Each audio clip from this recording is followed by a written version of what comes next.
quand on parle de géologie, on parle aussi de chronologie. En géologie, on évoque des temps très longs, des millions d'années, et aussi les échelles géologiques. On a deux exemples d'échelles des temps géologiques, où on présente en plus la diversité qui va varier. Par exemple, sur ce tableau-là, on voit les trois grandes ères, l'ère primaire, l'ère secondaire, l'ère tertiaire.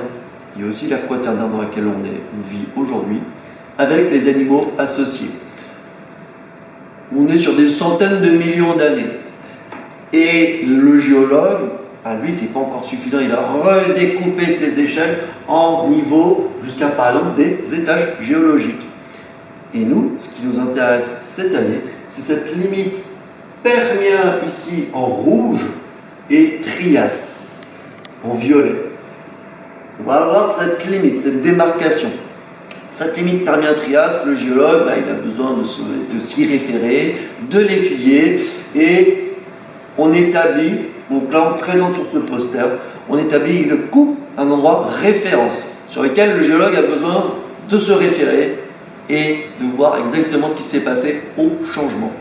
Et la coupe qui a été choisie, on en a en France, on en a en Italie, mais celle qui a été choisie par les géologues au niveau mondial se situe en Chine, à Meishan, sur le site de Meishan, où on a une section, alors on a bien la poursuite entre le Permien et le Trias, avec des sédiments, des roches qui se sont formées en milieu marin, donc on a un bon suivi et on voit bien la transition des faunes.